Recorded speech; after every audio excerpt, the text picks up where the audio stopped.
အသက်တွေကနေ့စဉ်ရက်ဆက်သတိပေးနေရတယ်ဒါပေမဲ့သူတို့မိသားစုကြောင့်နေ့စဉ်ရက်ဆက်ဝင်ငွေတွေတောက်လဲလုပ်ငန်းတွေတစ်ခုပြီးတစ်ခုအခုထိသူတို့ဘလူးမအရေးမယူနိုင်သေးဘူးနိုင်ငံတကာပိတ်ဆို့တာရှိတယ်မပိတ်ဆို့တဲ့တိုင်းပြည်တွေရအောင်လုပ်နေတာပဲကလိန်ကချင်နီးလန်းနေနဲ့လူယုံတွေနာမည်တွေနဲ့ခိုင်းတယ်ဟုတ်တယ်မလားသူတို့နာမည်နဲ့သုံးလို့မရတော့အခုနောက်ဆုံးထိုင်းမှာတော့ကွန်ဒိုကြီးလာဝယ်ထားတာကြည့်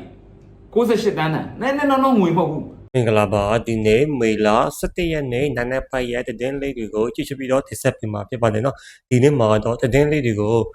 ပေါ့ပဲတင်ဆက်မယ်နော်ပထမဦးဆုံးဒါ GML လွယ်ရှိဗီဒီယိုဖိုင်တစ်ခုကတော့မြေချမ်းမှာပေါက်ကျနေတဲ့ KTV ကစော်ကြီးတရုတ်ဖြစ်တဲ့ဒီတော့ယူမော်တရုတ်ဘလို့တွေပေါက်ကျနေလဲဘလို့တွေပြည်သူတွေကိုဘလို့တွေဖိနှိပ်နိုင်ခြင်းနေလဲဆိုတာကိုကုမမောကပြလာတာရှိပါတယ်ကဲဒီတော့ယူမော်ကပြည်သူတွေပေါ်မှာဘလို့တွေ go တွေစုံနေလဲဆိုတာကိုဒါ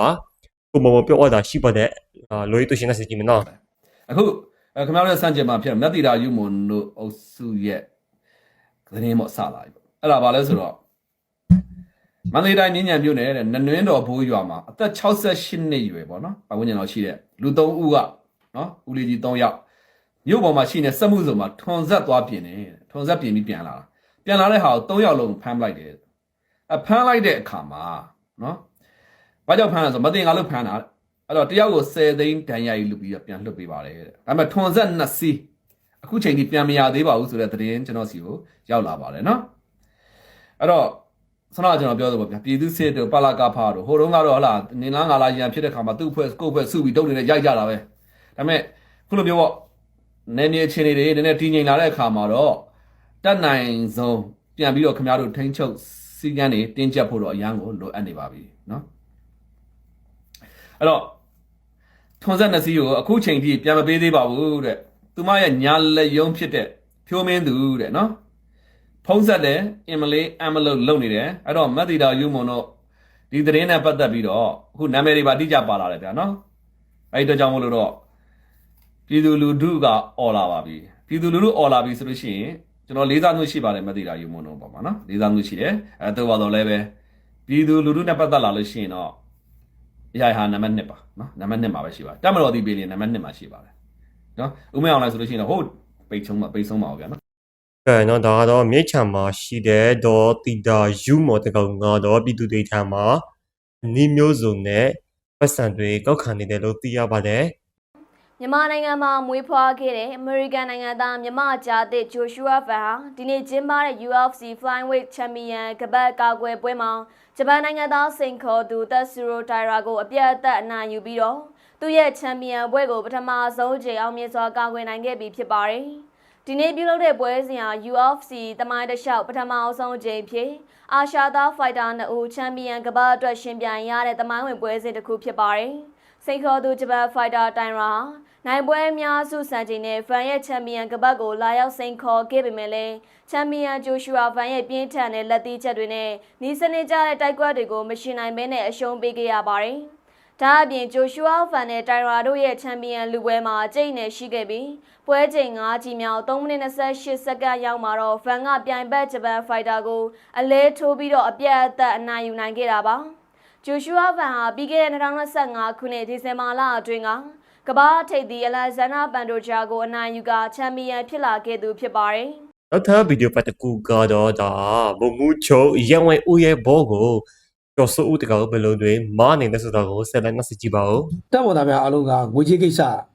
နံပါတ်1လူမှုရေးကိစ္စနံပါတ်3မွေးရစေဝါကိစ္စစတာတွေကိစ္စရပါမယ်။ငွေကြေးကိစ္စလူမှုရေးကိစ္စမွေးရစေကိစ္စစတဲ့ပြစ်မှုများသည်ခွင့်လို့ရမရကြောင်းတက်ချုပ်ကြီးကမနေ့ကပြောကြားခဲ့ပါတယ်။ဒါတက်ချုပ်ကြီးရဲ့မိန့်ခွန်းထဲကနေပြီးတော့တက်ချုပ်ကြီးချမှတ်ခဲ့တဲ့စီ3စီးကိုကျွန်တော်ကောက်နှုတ်ပြီးတင်ပြပေးခြင်းဖြစ်ပါတယ်။ကျွန်တော်တို့ရဲ့ရှေ့ဘယင်းတွေလက်ထက်မှာတကယ်စစ်တိုက်ခဲ့တဲ့စစ်တိုက်တော်တဲ့ရဲုံပြောင်ပြောင်းခဲ့တဲ့စစ်သူကြီးတွေရှိပါတယ်။အလားတူပါပဲလွတ်လပ်ရေးကာလမှသည်ယနေ့ထိတကယ်ထူးချွန်ပြောင်ပြောင်းတဲ့တက်မော်သားများရှိပါတယ်တက်မော်သားများစွာရှိပါတယ်သို့တော်လည်းပဲအဲ့ဒီတဲကတက်မော်သားအချို့ပေါ့ဗျာအချို့ကရန်သူရဲ့စစ်ပရိယေကိုကြော်ဖြတ်နိုင်ခဲ့တော့လည်းပဲငွေကြည်စံထိလို့ငွေကြည်စံထိမှန်ခဲ့ရတဲ့ တက်မော်သားတွေရှိခဲ့ပါတယ်လူမှုရေးကိစ္စထိမှန်ခဲ့ရတဲ့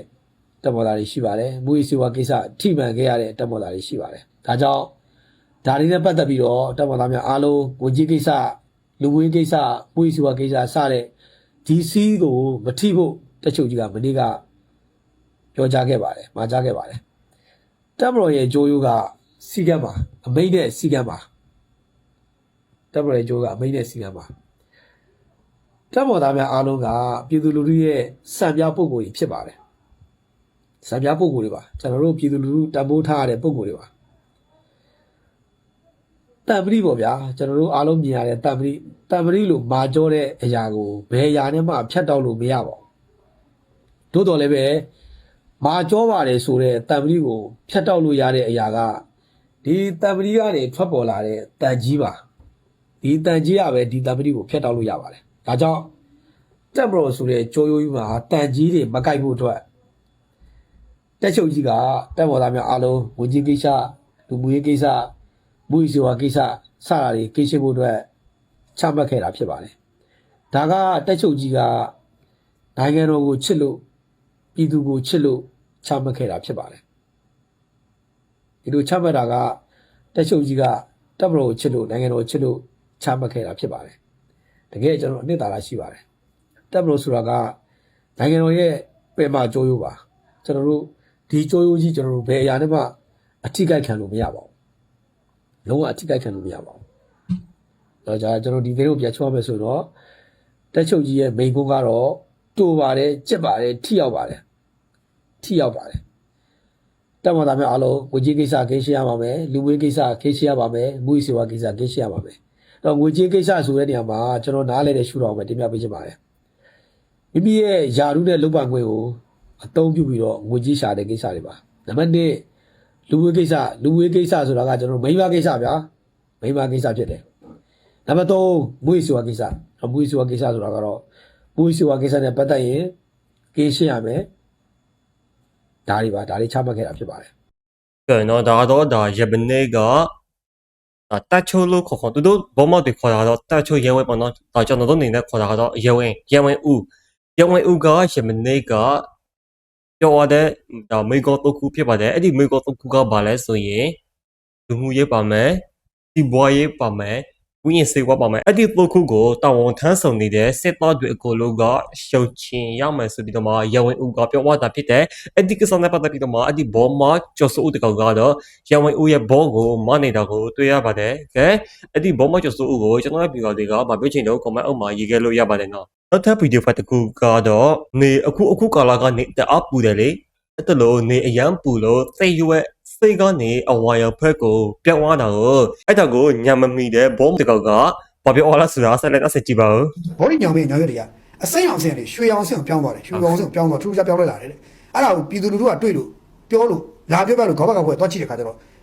အဲ့ဘောရီညောင်မေးကနေပြီးတော့အစိမ်းအောင်ကနေပြီးတော့ရွှေအောင်ဘက်ကိုပြောင်းသွားပါတယ်တဲ့ပြောင်းသွားပြီးထူးခြားဖြစ်စဉ်ဖြစ်လို့ဆိုပြီးတော့ဒါထူးခြားဖြစ်စဉ်အဖြစ်နေဆိုပြီးတော့ဒါဘာမဟာဝိဇ္ဇာဇေယျတော်မြတ်ကြီးရဲ့အလှည့်ကျသဘာပတိခေါင်းဘက်ကဘွဲတူကနေပြီးတော့ဒါသက်ဆိုင်ရာအာဏာပိုင်ဖွဲ့စည်းတွေစီကိုစာတင်ထားတာပေါ့ဗျာမဟာဝိဇ္ဇာဇေယျတော်ကြီးမှာစိုက်ပျိုးထားတဲ့ညောင်ပင်အမှတ်1မှာထူးခြားဖြစ်စဉ်တခုဖြစ်သွားတယ်အဲ့တော့ခင်ဗျားတို့ရန်ကုန်မှာတဲ့လူတွေနဲ့တွားကြည့်ပေးကြပါဦးညာနော်တွားကြည့်ပါဒီမဟာဝိဇ္ဇာဇေယျတော်မြတ်ဇေယျတော်ဆိုတာကကျွန်တော်တို့ဘယ်မှာရှိတာလဲဆိုတော့ဒီရွှေတော်ဘုရားရဲ့ညဆောင်တိုးလေးမှာရှိတယ်လေတစ်ဖက်တစ်ချက်မှာရှိတာမဟာဝိဇ္ဇာဇေယျတော်မြတ်ကြီးရဲ့ပရဝုံအတွင်းမှာတဲ့သတိလင်္ကာနိုင်ငံနဲ့ပြည်ဆောင်ခဲ့တဲ့မဟာဗောဓိပင်ပေါ့နော်အဲ့ဗောဓိပင်ကဘယ်တော့ဆိုတော့1984ခုနှစ်မေလ14ရက်ကဒါပြည်ဆောင်လာပြီးတော့စိုက်ပျိုးခဲ့တာ1984မေလ14ရက်ကျွန်တော်တော့မမွေးသေးဘူးအဲ့မှာစိုက်ခဲ့တဲ့ဟာနော်အဲ့တော့အဲ့ဒီအပင်ဘောဓိညောင်မင်းပေါ့နော်ဘောဓိညောင်မင်းကတဲ့ထူးထူးခြားခြားနော်30ရက်နေ့4လ2026ကစုံလာပြည့်နေမှာညောင်ရင်သုံးပွဲကျင်းပတဲ့အခါမှာတဲ့တန်ခါ9ပါးနဲ့အနေကစားတင်ညောင်ရင်သုံးပွဲကျင်းပတဲ့အခါမှာပြည်သူလူထုများစွာလာရောက်ဖူးမြော်လုပ်ကြပါတယ်တဲ့အဲ့လိုလုပ်နေတဲ့အဲ့ဘောဓိညောင်မင်းအဲ့လိုလုပ်ခဲ့ပြီးတော့ထူးထူးခြားခြားမေလ9ရက်နေ့တနေ့ရပေါ့နော်တနေ့ရမနက်ပိုင်းကစပြီးတော့အဲ့ဒီညောင်ရွက်တွေကဘောဓိညောင်မင်းညောင်ရွက်တွေကအစိမ်းအောင်ဆင်းတယ်ရွှေအောင်ဆင်းပြောင်းသွားတယ်ရွှေအောင်ဆင်းပြောင်းသွားထူးခြားပြောင်းလဲလာတယ်တဲ့အဲ့ဒါကိုပြည်သူလူထုကတွေ့လို့ပြောလို့လာပြောပြလို့ခေါင်းဘက်ကဘွဲသွားကြည့်တဲ့ခါကျတော့အဲ့ဒီဘောဓိညောင်မင်းကနေပြီးတော့အစိမ်းအောင်ကနေပြီးတော့ရွှေအောင်ဘက်ကိုပြောင်းသွားပါတယ်တဲ့ပြောင်းသွားပြီးထူးခြားဖြစ်စဉ်ဖြစ်လို့ဆိုပြီးတော့ဒါထူးခြားဖြစ်စဉ်အဖြစ်နေဆိုပြီးတော့ဒါဘာမဟာဝိဇ္ဇာဇေယျတော်မြတ်ကြီးရဲ့အလှည့်ကျသဘာပတိခေါင်းဘက်ကဘွဲတူကနေပြီးတော့ဒါသက်ဆိုင်ရာအာဏာပိုင်ဖွဲ့စည်းတွေစီကိုစာတင်ထားတာပေါ့ဗျာစာတင်ကြည့်ရတော့ဟာလို့ ဟာဒါဆိုတော့ဒါထူးခြားတာပဲလို့ကျွန်တော်ပြောချင်တယ်အဲ့တော့ကျွန်တော်တို့ဗုဒ္ဓဘာသာမှာလည်းဒါထူးခြားတဲ့ဖြစ်စဉ်တွေတခုပဲဗျာနော်ဆိုတော့ကျွန်တော်တို့ဒါလေးတော့ရန်ကုန်မှာရှိတဲ့လူတွေတွားပြီးဖူးကြည့်ကြအောင်ဗျာထူးခြားတဲ့ဖြစ်စဉ်မှာဒီအစိမ်းရောင်တွေဘာကြောင့်ဒီလိုရွှေအောင်ပြောင်းသွားတာလဲပေါ့နော်ဘာကြောင့်ပြောလဲဓာတုကေရနီးတိတ်ပံနေကြလားဘယ်ဘာကြောင့်လဲကျွန်တော်တို့အဲ့ဒါတော့နားမလည်ဘူးကျွန်တော်နားမလည်တဲ့အရာတွေပဲအဲ့တော့ကျွန်တော်တို့နားမလည်တဲ့အရာဖြစ်တဲ့တွားကြည့်ပြီးမှညောင်မင်းရဲ့အရွက်ကအစိမ်းအောင်ဖြစ်ရမယ်6သွားလို့ပြောင်းသွားရင်တမျိုးသူက6အောင်ရုပ်ပြည့်ကြီးဗျာခင်ဗျာအစိမ်းရနေ3-4ရက်ကြာ30နေမှာအစိမ်း9ရက်ကြာ6ပြရွှေအောင်ပြောင်းသွားလို့ဆိုပြီးတော့မဖြစ်နိုင်ဘူးဒါလည်းထူးခြားတယ်ပေါ့နော်ထူးခြားတဲ့ဖြစ်စဉ်တစ်ခုတွေ့ရတယ်အဲ့တော့ဓာတ်ပုံတွေမှတ်တမ်းလေးကိုကျွန်တော်တွေ့ရဓာတ်ပုံမှတ်တမ်းလေးကိုကျွန်တော်သတင်းပေးဖို့လို့ရှိတယ်အဲ့တော့ထူးခြားဖြစ်စဉ်ပဲတော့တိုင်းပြည်ရဲ့သာသနာရွှေအောင်ထွန်းပါလားရွှေအောင်ထွန်းပါမလားထွန်းပါလားနောက်တစ်ခါတိုင်းပြည်ရဲ့ကံကြမ္မာကြီးကရွှေအောင်လိုမျိုးထွန်းတောက်လာရွှေအောင်လိုမျိုးတကယ်လင်းလက်တောက်ပါလာမှာလားတန်မိုးတွေထက်မြက်လာမှာလားဆိုတာတော့ဒါအယူတော်မင်္ဂလာကောက်ယူကြည့်ရမှာပဲကျွန်တော်တို့အကောင့်ဘက်ကကောက်ချင်တယ်အစိုးရကမကောက်ချင်ဘူးဘာလို့တိုင်းပြည်ကိုကောက်မကောက်သိချင်တယ်အဲ့တော့ဒါဟာရှင်းပြတော့သမရဦးမြောင်နိုင်အစိုးရလက်ထက်ကြမှာဒါဒီလိုဖြစ်တာဖြစ်တယ်ဆိုတော့ထူးခြားတဲ့ဖြစ်စဉ်တစ်ခုတော့ဖြစ်နေတာတော့တွေ့ရတယ်ပေါ့နော်ဒါလေးကလည်းဒါနှစ်ပေါင်း40ကျော်ဒီမှာခုပထမဆုံးချိန်စဖြစ်တာလို့သိရတယ်ဆိုတော့နည်းနည်းထူးခြားဖြစ်စဉ်လေးတစ်ခုပဲအဲ့တော့ရန်ကုန်မှာနေတဲ့ပြည်သူလူထုတွေနဲ့တွားရောက်ပြီးတော့ဖူးမြတ်ကြည့်ကြပါဦးဘာလဲတော့ကျွန်တော်မသိဘူးကျွန်တော်လည်းကြုံကြိုက်ရင်တော့ဖူးပါမယ်ဖူးကြည့်ပါမယ်ပေါ့နော်ကျွန်တော်ရောက်တဲ့ချိန်ကျမှစစ်ပြန်စိမ့်သွားရင်လည်းမသိဘူးပေါ့ဗျာခုမှဖူးဖို့စားတော့ဘိုင်းစိမ့်သွားတော့လည်းမတတ်နိုင်ဘူးပေါ့နော်ဒါလေးလည်းကျွန်တော်ကြိုက်လို့ဒီနေ့ထည့်ပြောတာဖြစ်ပါတယ်ကဲနော်မင်းအောင်လှိုင်ကိုထောက်ခံနေတဲ့ဘောမတွေကဘလောက်တောင်မှကြမပြဘူးလဲဆိုတာကိုဒီဗီဒီယိုဖိုင်ကိုကြည့်ရင်သိနေပါတယ်အဲ့ဒီ body ညံပွေမှာရှိတဲ့တရအစေးရုံတရကရုပ်တရက်ကြီးဒီလင်မော်ရဘယ်လိုရွှေရုပ်ပြောမတယ်လို့သူကပြောချင်တာပေါ့နော်ဒါတကုန်းကြီးတယ်ပေါ့မှတ်ထားစပေါ်ပြမယ်နော်တရရဲ့အစေးကနေရုပ်တရက်ဒ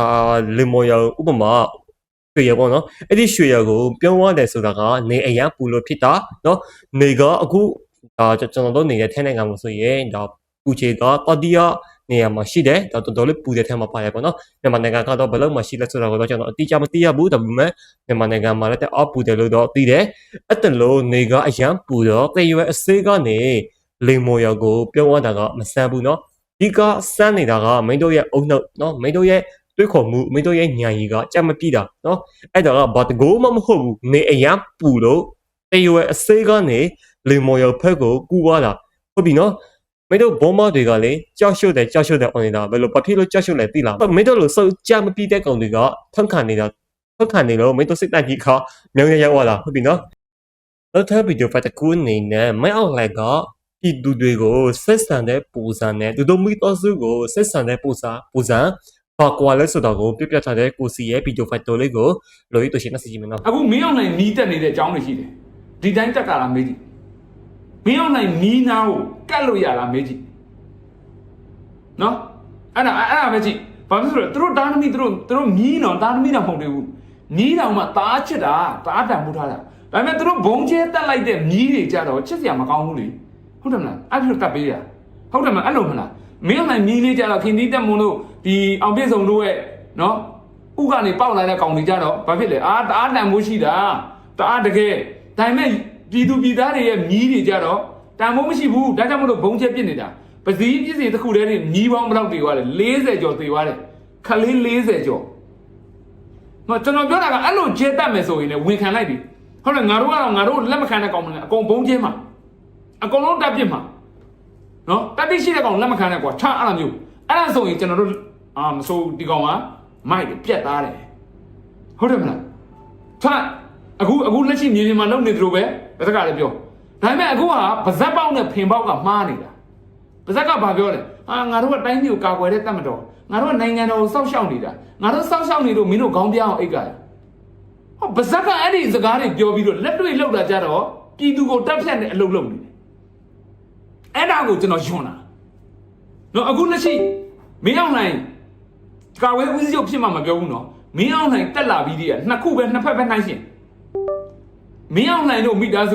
စုဆိုတဲ့နေရာမှာမင်းအောင်နိုင်တို့လင်မယားရဲ့ခင်တီးတက်မွန်ရဲ့အောင်ပြည့်စုံတယ်ဒီအုပ်စုကပိုင်ဆိုင်သွားတဲ့လုပ်ငန်းစုပေါင်းဘယ်နှခုရှိတယ်ဟမ်ဒီဘက်မှာမင်းအောင်နိုင်တိုင်းပြည်ကိုဘာတစ်ခုကောင်းချိုးပြုလဲကောင်းချိုးမပြုတဲ့ပြင်အရက်သားပြည်သူတွေနေ့စဉ်ရက်ဆက်သေးနေရတယ်စစ်သားတွေနေ့စဉ်ရက်ဆက်သေးနေရတယ်ပြူစောတီးတွေနေ့စဉ်ရက်ဆက်သေးနေရတယ်ရဲတွေနေ့စဉ်ရက်ဆက်သေးနေရတယ်အုပ်ကြီးတွေနေ့စဉ်ရက်ဆက်သေးနေရတယ်ဒီဘက်မှာတူချောက်သေးနေရတာဒီလူတွေကဒီပုဂ္ဂိုလ်တွေကသူဒါဒလိုအာနာမယူရင်ဟဲ့လူတွေသေးစရာဘာစောက်ကြောင်းမှမရှိဘူးကျွန်တော်ပြောတာမှားလားဟမ် အဲ့လူတွေနေ့တွေမတရားဘူးလားမတရားနဲ့နေရှိတာဒါပြည်သူတွေ PDF တွေတေတာကိုထားလိုက်အောင်နော်ဒီဘက်မှာပြည်သူတွေတေတာကိုထားလိုက်အောင်မပြောသေးဘူးအဲ့တော့ဒီလူတွေကသူတာအာနာမယူရင်သိမလားအဲ့တော့သူ့မိသားစုကတော့ခင်ဒီတက်မွန်မိသားစုအောင်ပြည့်စုံမင်းအွန်လိုင်းနော်ကျူခေါ်အားလုံးဟာလုပ်ငန်းတွေတစ်ခုပြီးတစ်ခုနော်အခုလဲအီဝီတွေအစားထိုးဖို့အီဝီအစားထိုးမှာပေါ့အီဝီအောင်ပြည့်စုံတည်သွင်းတာဟုတ်ဟမ်ကားတွေစုံကားမှကားမောင်းခိုင်းတယ်အီဝီကြတော့ကြိုက်တဲ့ချိန်မောင်းလို့ရတယ်အီဝီကသူ့သားတင်သွင်းတာလေပါမစ်ကသူ့သားရထားတာလေအဲ့တော့အီဝီတွေဝယ်လက်လိုက်မယ်အီဝီဈေးမြောက်မယ်အီဝီဈေးမြောက်လေသူ့သားချမ်းသာမြင်ချမ်းသာလေဟမ်ရှင်းနေတယ်ဒါအားလုံးကနိုင်ငံတော်အတွက်အလုပ်လုပ်နေတယ်တခုမှမရှိဘူးသူတို့မိသားစုကောင်းစားရေးအတွက်လုပ်နေတာကြီးပဲနော်ဒီစီကိစ္စမောမတွေကဖာတယ်လောက်ကြတယ်ဖာတယ်ကြီးတွေဟမ်တကဘာလုံးဖြစ်တာတဲ့စီကိစ္စမြန်မာနိုင်ငံတိုင်းဖြစ်တာမဟုတ်ဘူးတဲ့အဲ့ဆိုတကဘာလုံးမှာစုံသေးရမှတ်တဲ့မောင်းခိုင်းနေကြတာဟမ်မနက်ကတန်းသွားစီညနေမိုးချုံမှာစီရတဲ့ပြဿနာတကဘာလုံးဖြစ်နေကြတာအဲ့နှစ်ခုလေးပဲပြောထိုင်းမှာလာကြည့်ကြိုက်တဲ့ချိန်ထည့်လို့ရတယ်အေးစီစင်းတက်သွားတယ်ဒါတော့ပဲကြိုက်တဲ့ချိန်စီဝယ်ထည့်လို့ရဘာမှသွားတန်းစီနေစရာမလိုဘူးကျွန်တော်တော့မှမြန်မာပြည်သားဆိုတာဒီမှာဒီပြဿနာတွေပေါ်ကနေကြတော့ကိုယ့်အလုပ်တွေရတယ်လိုက်ပြီးပခုံးနဲ့လိုက်ထမ်းလို့ရတာမဟုတ်ကုန်းဆောင်ဆောင်ရှောက်လို့ရတာမဟုတ်လို့ကဲစီ၄ဘုံတောင်းဝယ်လားဆိုတော့ပူမတိပမတိဒီမှာစီ၄ဘုံဝယ်ထည့်ထားတာဓာတ်စီဆိုနိုင်ရုံပဲဖတ်တယ်ဒီဇယ်ဆိုနိုင်ရုံပဲဖတ်တယ်နော်အေးစင်းကသူများတိုင်းကြည့်ဘာမှမဖြစ်ဘူး ဟုတ်တယ် ဒါပေမဲ့မြန်မာပြည်မှာမလို့ဖြစ်နေတယ်အသက်တွေကနေ့စဉ်ရက်ဆက်သတိပေးနေရတယ်ဒါပေမဲ့သူတို့မိသားစုကြောင့်နေ့စဉ်ရက်ဆက်ဝင်ငွေတွေတောက်လဲလုပ်ငန်းတွေတစ်ခုပြီးတစ်ခုအခုထိသူတို့ဘယ်လို့မှအရေးမယူနိုင်သေးဘူးနိုင်ငံတကာပိတ်ဆို့တာရှိတယ်မပိတ်ဆို့တဲ့တိုင်းပြည်တွေရအောင်လုပ်နေတာပဲကလိန်ကချင်နီးလန်းနေတယ်လူယုံတွေနာမည်တွေနဲ့ခိုင်းတယ်ဟုတ်တယ်မလားသူတို့နာမည်နဲ့တုံးလို့မရတော့အခုနောက်ဆုံးထိုင်းမှာတော့ကွန်ဒိုကြီးလာဝယ်ထားတာကြည့်68တန်းတန်းနဲငွေမဟုတ်ဘူးအဲ့ငွေတွေပေးရတယ်အဲ့တော့မရောက်နိုင်တဲ့ဂျီဂျူလာစစ်ထဲကိုရောက်လာတဲ့အချိန်ရုပ်ကဓာတ်ပုံထဲမှာတွေ့တယ်မလားကျွန်စုပ်တဲ့တရက်စီကအယောင်အစင်းရှိသေးတယ်နော်အဲ့လိုအနေထားကနေ24 hour duty by duty ဖြစ်နေတဲ့ကောင်ကဘလို့ဖြစ်လို့အဲ့လေဘီလီယံနာကြီးကြီးတဲ့ချမ်းသာသွားတာလေဒီကောင်အဲ့ဒီစုပ်ပြတ်နေတဲ့ကာလ1991ကာလမှာသူအဂတိမှုနဲ့ဆွဲထားတဲ့အမေစုဆိုတာနော်နိုဘယ်ငြိမ်းချမ်းရေးဆုအပြင်အခြားဆုတွေအများကြီးရနေပြီနိုဘယ်ငြိမ်းချမ်းရေးဆုတစ်ခုလည်းဒေါ်လာဘယ်လောက်တန်လဲအေးအဲ့တော့သူငမွေဖြစ်နေတဲ့အချိန်တည်းကကဘာကျော်နိုဘယ်ငြိမ်းချမ်းရေးဆုရှင်ကြီးကဒီနေ့ထိလည်းဒီတိုင်းကြီးမှာကိုယ်ရဆိုင်တစ်ဆိုင်တော့မရှိဘူးနော်တချို့တွေကကုံစုံဆိုင်တော့ပြောကုံစုံဆိုင်တော့နည်းနည်းမြင့်သွားတယ်အရင်ကြီးရှိသေးတယ်ကိုယ်ရဆိုင်လေးတစ်ဆိုင်တော့မရှိဘူးထုံးတုံးနဲ့ကိုယ်ရလေးတစ်ပန်းနဲ့နော်ကွန်ကွန်ဒီအမွှေးနဲ့တာနဲ့ဒီဟာလေးတစ်ဆိုင်တော့ဒေါအောင်ဆန်းစုကြည်မှာစီးပွားရေးလုပ်နေတာမရှိဘူးဒေါအောင်ဆန်းစုကြည်တာသမီနော်ကိုထိန်လင်းတို့မြန်မာပြည်ကိုလာပြီးတော့ဂုတ်တွေးစုပ်အမျက်ထုတ်တာဘာတစ်ခုရှိတယ်အဲ့လိုမိသားစုကိုဗျာတိုင်းပြည်နဲ့ပြည်ဖြစ်ပုံစံမျိုးပုံဖော်ပြီးတော့တတိုင်းပြည်လုံးမျိုးစို့နေတဲ့အကောင်တွေအခုလက်ရှိမြန်မာပြည်မှာလုပ်ငန်းကြီးမှန်တယ်မြတ်လက်ညှိုးထိုးလိုက်မင်းအောင်နိုင်လို့စစ်ဗိုလ်ချုပ်တွေနဲ့ကင်းကွာတဲ့လုပ်ငန်းရှိလားလို့ဟမ်အဲ့လောက်တတိုင်းပြည်တော့ဂုတ်တွေးစုပ်နေတဲ့ကောင်တွေကသူကိုယ်တိုင်လည်းဘာမှအကျိုးမြတ်မလုပ်ထားသလိုသူ့သားသမီးညီးမြစ်ကိုလည်းဒီနိုင်ငံတွေဘာအကျိုးမြတ်မှယူထားတာမရှိတဲ့အမျိုးသမီးအသက်80ကျော်နေဒီအရွယ်ကိုအဂတိမှုနဲ့အမှုဖွင့်နေဆိုတာကြားဘူးလားဟမ်နော်ကြည့်တို့ကြတော့တခိုးတွေကိုကခိုးထားသေးတယ်ကျွန်တော်လားဆိုရင်ကျွန်တော်လားအဲ့လိုတခိုးဘဝရောက်နေသူများအဲ့လိုအမှုသွားမဖွင့်ရဲဘူးဘာလို့ဆိုတော့ပေါ်မှာလေဟမ်ဟာလူတွေကအခုကျွန်တော်တွက်ပြသလိုတွက်မှာဟေးဒေါ်အောင်ဆန်းစုကြည်1991တည်းကနိုဘယ်ငြိမ်းချမ်းရေးဆုရထားတာနိုဘယ်ငြိမ်းချမ်းရေးဆုရဲ့တန်ဖိုးကိုတွက်ကြည့်ဟမ်ကျွန်မအလုပ်ငန်းတစ်ခုလုပ်ချင်တယ်ကုမ္ပဏီတစ်ခုထောင်ပေးပါလို့ဗဇက်နဲ့ပြောလိုက်ရုံနဲ့ကုမ္ပဏီအော်တိုဖြစ်လို့ရတယ်ဘာမှအရင်ကြီးတောင်ထုတ်ပြန်မလို့ဒီမျိုးသမီးကနော်ကုမ္ပဏီတစ်ခုတော့ကမလွယ်ဘူးလားတည်ထောင်ဖို့ဒေါ်အောင်ဆန်းစုကြည်အနေနဲ့ကလေဘယ်လိုပါဝါရှိတဲ့ကုမ္ပဏီတစ်ခုကျွန်မလုပ်ချင်တယ်အခုချက်ချင်းလုပ်ပေးပါဆိုအခုချက်ချင်းဖြစ်တယ်ဂျုံထားလားမသိဘူးအဲ့လိုအမျိုးသမီးကအခုကျတော့ဒီအမျိုးသမီးဘာလဲဒါအောင်အဂတိမှုနဲ့ဆွဲတယ်ဆိုတော့သူတို့ပြန်ကြည့်ပြန်နော်ကဲခိုးတော့ပေါ်ထားတာဘယ်တော့ချမ်းသာနေလဲဟမ်အဲ့ပညာမဲ့တွေဆိုတော့အာနာယူပညာမဲ့အာနာယူပညာနဲ့ဇယိုက်ပဲဆိုတာအဲ့ဒါကိုပြောတာ ဟုတ်ကဲ့နော်ဒါကိုစီပြောတဲ့စကားလုံးတွေကိုသိချာပြန်နှောင်းထောင်ကြည့်မယ်ဆိုရင်ဒါတကယ်ကိုမှရင်နာစရာကောင်းတယ်နော်ဘလုံးတိစစ်ကိုစီကဘလုံးတိရုံမှလဲဆိုရင်ဒါကိုစီပြောတဲ့အတိုင်းပဲနော်ဝိစုမှဆိုရင်ဘာပိုင်ဆိုင်မှုမှမရှိဘူးစစ်ခွေးတွေမှဆိုရင်ဒါစစ်ခွေးတွေရဲ့ပိုင်ဆိုင်မှုကိုတွဲလိုက်မယ်ဆိုရင်ချန်ပီယံအဖြစ်တွ တွေ့ရမယ်ဆိုရင်ဒါမတ်တဲ့ဟိုစင်ကန်လေစင်ကန်မတ်တဲ့စင်ကန်ကုမ္ပဏီရှိမယ်ပြီးတော့ဆိုလာဗျမိသေးတဲ့အခါကျရင်လက်စင်ဘယ်လိုပဲနဲ့ဒီနေုံကြီးကိုပုတ်ပြပြီးတော့မှဆိုလာတွေ့အောက်ပေးပြီးတော့ညပကြရင်လက်စင်ပြန်ထုတ်တဲ့ဆက်အဒီကုမ္ပဏီကမဲအောင်လည်းပိုင်တယ်နော်